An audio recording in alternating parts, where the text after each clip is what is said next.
प्यारे बच्चों, आज क्लास 9th मैथ वर्कशीट 31, 32, 33, 34 और 35 की पुनरावृत्ति। ये वर्कशीट आपके चैप्टर 15 प्रायिकता पर आधारित है। इसमें आप लिखेंगे चैप्टर नंबर 15 प्रायिकता। यहां पर आपको कुछ क्वेश्चन दिए गए हैं जिसमें प्रश्न संख्या 1 से 3 में से जो है एमसीक्यू है, बहुविकल्पीय क्वेश्चन है। और उसमें कहा है कि फलों की टोकरी में 5 सेब, 6 आम, 7 संतरे हैं। टोकरी में से एक सेब चुनने की प्रायिकता क्या होगी? 4 विकल्प दिए गए हैं, 1/5, 5/18, 18/5 और 5। कभी भी आपकी प्रायिकता का यदि गणना करनी है तो वो कभी भी 1 से अधिक नहीं होती और 0 से कम नहीं होती। तो यहां पहले 1/5 और 5/18 तो 1 और 0 के बीच में है, लेकिन C भाग 18/5 और D भाग 5 है, तो वो दोनों हो ही नहीं सकते। अब आता है कि इसका सही आंसर क्या होगा। तो सही आंसर ढूंढने के लिए पहले हमें कुल फलों की संख्या देखनी होगी। कुल फलों की संख्या 5 सेब, 6 आम और 7 संतरे। इन सबको जोड़ेंगे तो वो 18 आ जाएगा। उसके साथ हमें जो सेब की प्रायिकता निकालनी है, तो सेब हमारे पास 5 है, तो सेबों की प्रायिकता हो जाएगी 5/18। दूसरा क्वेश्चन है, एक पासा फेंकने पर एक अभाज्य संख्या प्राप्त होने की प्रायिकता है। तो अभाज्य संख्या और कुल परिणाम होते हैं 6, 1, 2, 3, 4, 5, 6 तक। और उसने अभाज्य संख्याओं की प्रायिकता पूछी है, तो अभाज्य संख्या होती है 2, 3 और 5। 3 हमारे पास संख्या अभाज्य होती हैं और 6 कुल होती हैं। इस तरह से हमारे पास अभाज्य संख्या की प्रायिकता 3/6 अर्थात 1/2 होती है। फिर एक क्वेश्चन नंबर 3 है, एक पासे को उछालने पर निम्न में से कौन सा परिणाम संभव है? तो संभव परिणाम 0 से 1 के बीच में कुछ भी हो सकता है, 0 भी हो सकता है, 1 भी हो सकता है और उनके बीच में हो सकता है। यदि 0 या 0 के छोड़ के यानी कि उनसे अधिक है तो वो परिणाम नहीं हो सकते। तो यहाँ परिणामों में 0, 2, 4/3 और -1 दे रखा है। प्रायिकता कभी भी निगेटिव नहीं हो सकती और 1 से अधिक नहीं हो सकती। तो 4/3 भी 1 से अधिक है और 2 भी 1 से अधिक है, तो संभव आंसर इसका 0 है। यदि आप देखेंगे तो यहां पहला जो क्वेश्चन है, क्वेश्चन नंबर 1, तो कुल फल देखेंगे। कुल फल आपके पास है 5 सेब है, 6 आम है और 7 संतरे हैं। तो इन सबको जोड़ेंगे तो 6, 7, 13, 5, 18 हो जाए। अब सेब हमारे पास 5 है, तो सेब की प्रायिकता ज्ञात करनी है।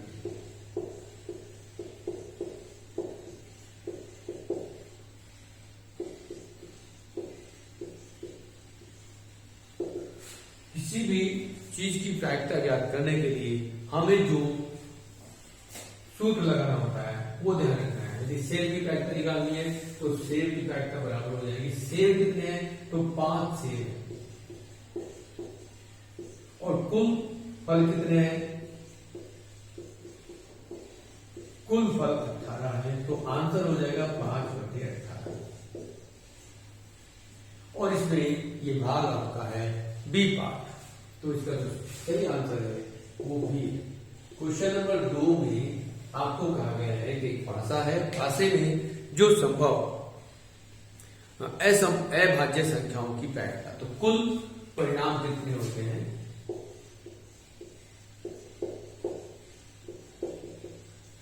कुल परिणाम होते हैं 6 और अभाज्य संख्या जो होगी उनको लिखेंगे वो 3 है। और 3 कौन कौन सी होती है? 2, 3 और 5 होती है। तो यहां अभाज्य संख्या की प्रायिकता निकालनी है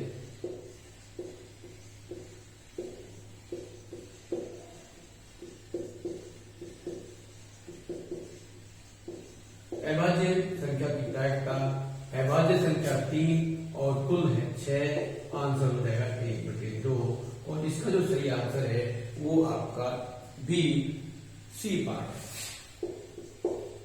क्वेश्चन नंबर 3 में आपको फिर कहा गया कि एक पासे को उछालने पर निम्न में से कौन सा परिणाम संभव है, तो आपका इसका आंसर होगा ए पार्ट 0, क्योंकि 0 संभव है, 2 संभव नहीं है, 4/3 भी संभव नहीं है और -1 भी संभव नहीं है। आगे क्वेश्चन नंबर 4, 5, 6 में रिक्त स्थान है और उसमें पूछा गया है कि किसी भी घटना के घटने की प्रायिकता कभी भी 1 से अधिक नहीं होती। तो यहां जो खाली स्थान होगा क्वेश्चन नंबर 4 में वो आएगा 1।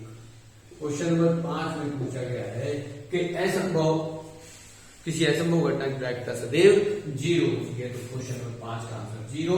क्वेश्चन नंबर 6 की बात करेंगे। क्वेश्चन नंबर 6 में आपको दिया गया है कि किसी घटना के घटने की प्रायिकता और न घटने की प्रायिकता का योग सदैव 1 होता है। तो यहां आपके आंसर 1 से 6 तक हो जाते हैं। अब आगे क्वेश्चन नंबर 7 है, उसने कहा है सिक्के को एक बार उछालने पर पट आने की प्रायिकता ज्ञात कीजिए। तो आपके पास यदि एक सिक्का है उसको उछालते हैं तो या तो हमें चित आएगा या पट आएगा, जिसको हेड और टेल भी कहते हैं। हेड और टेल में आपके पास दोनों की प्रायिकता 1/2 होती है, क्योंकि कुल संभावना 2 होंगी और एक चित आता है तब भी 1/2 होगी और पट आता है तब भी हमारे पास संभावना 1/2 होगी। तो यहां पूछा गया पट आने की प्रायिकता। क्वेश्चन नंबर 7 में पट आने की प्रायिकता, इसमें आपके पास 1/2 आंसर होगा, क्योंकि कुल संभावनाएं 2 होती हैं और आपके पास जो पट है वो 1 चांस होता है। क्वेश्चन नंबर 8 में कहा गया है मैथमेटिक्स में एक स्वर वोवल्स को चयन करने की प्रायिकता क्या होगी। अब आप देखेंगे क्वेश्चन नंबर 8 में आपके पास टोटल मैथमेटिक्स में कितने अल्फाबेट हैं, तो कुल अक्षर कितने हैं। कुल अक्षर जो है आपके पास 11 है, उसमें स्वर कितने हैं जिनको वोवल्स भी कहते हैं, वो आपके पास है 4। ऐसे यदि आप देखना चाहें तो ए, ई, ए, आई 4 वोवल्स हैं, 4 स्वर है। मैथमेटिक्स में पूरे में आप देखेंगे तो आपके पास जो वर्कशीट है उसमें आप देख लेंगे, मैथमेटिक्स को लिखेंगे तो उसमें आपके पास टोटल अक्षर 11 हैं और स्वर जो है वो 4 हैं। तो स्वर के चयन करने की प्रायिकता क्या होगी, तो यहां आप लिख सकते हो स्वर के आने की प्रायिकता।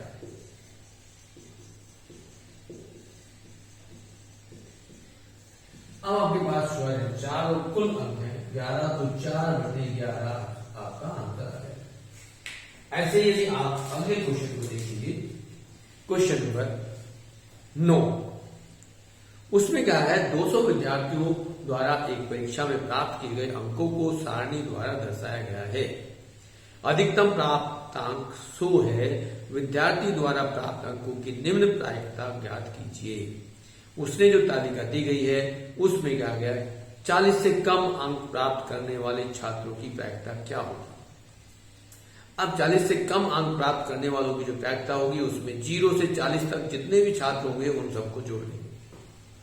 तो यहाँ क्वेश्चन नंबर 9 आप देखेंगे तो कुल छात्र कितने हैं, पहले तो सबसे पहले लिखेंगे कुल छात्र कितने हैं।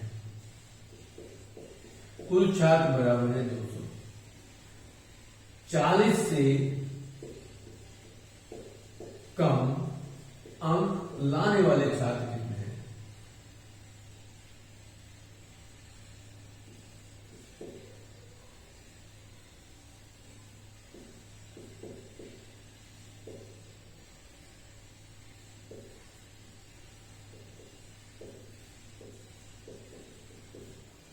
अब इसमें देखेंगे आप यहां लिखेंगे तो पहले इन सारे अंकों को जोड़ दीजिए। कितने अंक होंगे हमारे पास 20 + 40 प्लस 15 + 24, इन सबको जोड़ेंगे तो क्या होगा 20 + 40 60, 60 + 15 75 75 और यदि आप यहाँ 24 जोड़ेंगे तो ये 75 + 24 होगा 99। तो यहाँ लिखेंगे 40 से कम अंक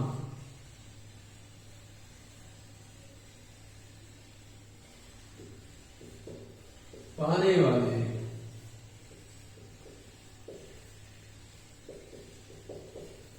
छात्रों की प्रायिकता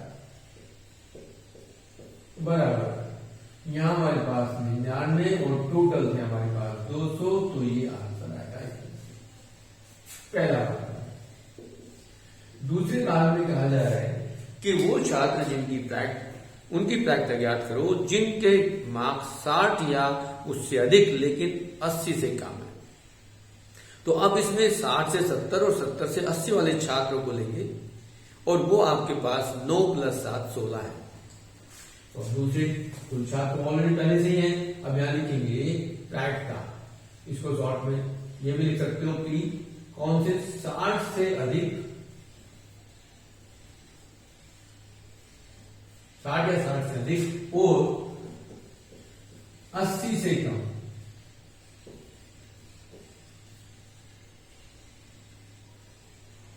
अंक लाने वाले छात्र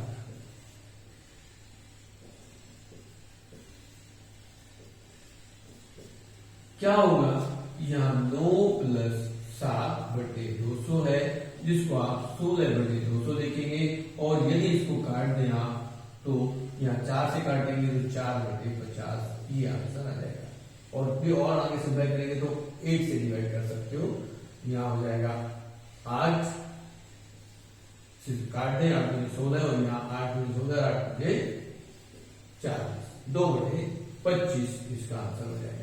अब तीसरे भाग को देखेंगे। तीसरे भाग में कहा गया है कि 80 या उससे अधिक अंक प्राप्त करने वालों की प्रायिकता। तो 80 या उससे अधिक या 80 से अधिक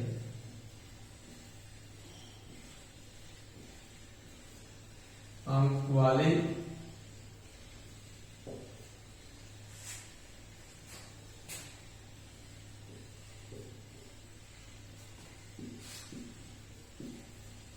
छात्र।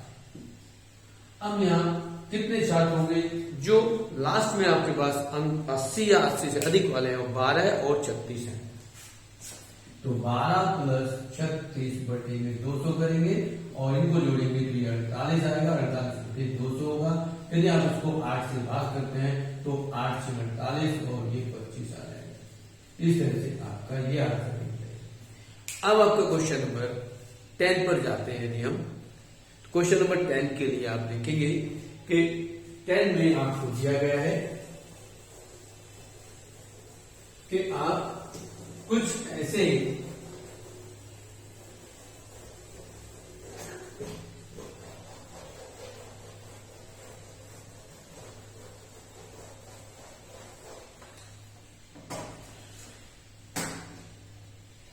कक्षा 9वीं में के 35 विद्यार्थियों में HP स्तर के लिए कुछ मेडिकल जांच को निम्न सारणी द्वारा दर्शाया गया है। और उसमें पहले क्वेश्चन में कहा गया HP स्तर 8 से कम, 10 से कम, 12 से कम, 14 से कम, 16 से कम। विद्यार्थियों की संख्या अब 8 से कम है तो 3 है, 10 से कम है तो 7 हो गई, 12 से कम है तो 13 हो गई, 14 से कम है तो 23 हो गई और 16 से कम है तो वो 35 हो गई। अब क्वेश्चन पूछा गया निम्न की प्रायिकता ज्ञात कीजिए। HP स्तर 10 से कम। 10 से कम वाले वो सभी छात्र जो 10 या 10 से कम वाले हैं वो सभी आएंगे और उन छात्रों की संख्या 7 है। तो यहां हमें प्रायिकता निकालनी है। क्वेश्चन नंबर 10 में देखेंगे प्रायिकता किसकी निकालनी है। 10 HP स्तर 10 से कम, HP यहां पर HB स्तर जो 10 से कम है उसके लिए हमें लिखना है HB स्तर 10 से कम की प्रायिकता निकालनी है। वो आपके पास जो छात्र हैं वो 7 हैं और 7 में कुल विद्यार्थी 35 है। तो ये इसको हम थोड़ा और सिंपल कर देंगे तो 7 कम 7 और 7 में 35, तो 1/5 इसका आंसर आ जाएगा। इसमें आपके पास कुल छात्र 35 थे और यहाँ पर 10 से कम एचपी होने की प्रायिकता हमें निकालनी है, तो 7/5, 35 और 1/5 हो गया। ये पहला पार्ट हो गया। दूसरे पार्ट की बात करेंगे तो एचपी जिनका स्तर 12 या अधिक लेकिन 16 से कम हो, तो यहां आप देखेंगे कि आप 12 से अधिक, 12 या 12 से अधिक लेकिन 16 से कम हो, तो 16 से कम वाले कितने छात्र हैं? वो टोटल छात्र 35 हैं, लेकिन 35 से उनको हम माइनस करेंगे जो 12 से कम वाले छात्र हैं। 12 से कम वाले कुल छात्र कितने हैं? 12। इसने कहा 12 या 12 से कम। अब यहां हमारे पास 8 से कम, 10 से कम, 12 से कम वाले हैं। अब हमें निकालना क्या है? एचपी स्तर 12 या 12 से अधिक। तो हम 12 से कम वालों को माइनस कर देंगे, तो 35 में से हम माइनस करेंगे 23 को। तो यहां हम निकालेंगे प्रायिकता 12 से अधिक, 12 या 12 से अधिक और 16 से कम की प्रायिकता निकालेंगे। तो आपके पास यहाँ जब निकालेंगे तो कुल 35 बच्चे थे और 35 में से आप किसको माइनस करेंगे? एक 3 + 7 + 13 को माइनस करेंगे और 35 से बात करेंगे।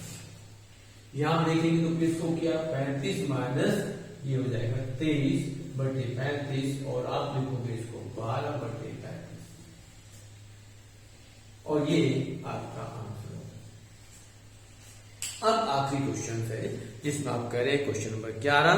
इसमें निम्न आंकड़े व्रत आश्रम के लिए लिए गए हैं, जिसमें पेय पदार्थ कैंपा, शिकंजी, दूध, डिब्बाबंद जूस। लोगों की संख्या 6 है जो कैंपा पसंद करते हैं, लेते हैं। शिकंजी को लेने वाले 10 हैं, दूध लेने वाले 16 है और डिब्बाबंद जूस लेने वाले 8 है। एक व्यक्ति का चयन करने पर उसके द्वारा निम्न को पसंद करने की प्रायिकता क्या होगी? अब उसने पूछा है प्राकृतिक पेय, तो हमें प्राकृतिक पेय के बारे में मालूम होना चाहिए कि वो प्राकृतिक पेय क्या है, जो प्रकृति ने हमें दिया है वो पेय क्या है। तो प्रकृति ने हमें जो है वो शिकंजी हम बना सकते हैं, प्रकृति के द्वारा सोर्स से मिला है, और दूध हम उसमें ले सकते हैं। लेकिन जो कैंपा है वो केमिकल्स है, उससे बनाया जाता है। डिब्बाबंद जूस भी जो हमारे पास है वो भी उसमें कुछ मिलावट होती है, प्रकृति के द्वारा सीधे नहीं मिलते। तो प्रकृति के द्वारा जो दूध मिलता है या फिर शिकंजी हम ले सकते हैं, तो उन दोनों को हम इसमें डाल सकते हैं। यदि हम प्योर प्राकृतिक देखेंगे तो वो सिर्फ दूध आता है, शिकंजी में हम अलग कुछ चीजें मिला लेते हैं, लेकिन प्राकृतिक रूप से जिसमें कुछ बहुत ज्यादा हम कुछ नहीं मिलाते वो शिकंजी भी उसमें आती है। तो हम यहाँ देखेंगे प्राकृतिक पेय की प्रायिकता निकालनी है। तो क्वेश्चन नंबर 11, तो हमारे पास कुल पेय कितने हैं? हमारे पास कुल पेय जो हमारे पास है, कुल संख्या, लोगों की संख्या जो है, कुल लोगों की संख्या कितनी है वो देखेंगे। सबसे पहले कुल संख्या,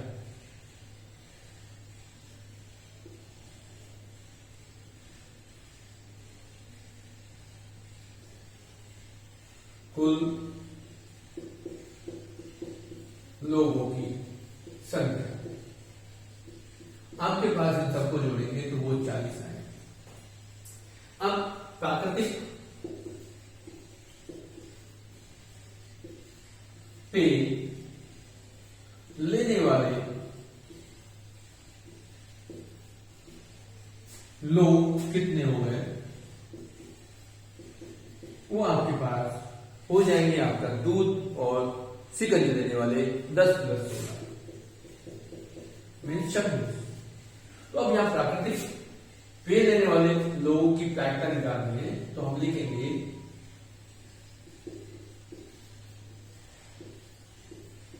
पेय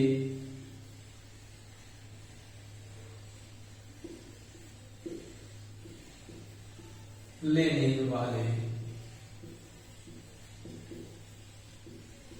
लोगों की प्रायिकता में आप यहां ले लेंगे 26/40। 40, इसको थोड़ा हल करेंगे तो ये 13/20 आ जाएगा।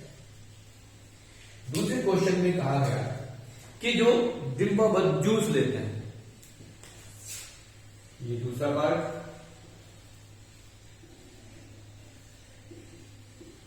डिब्बाबंद जूस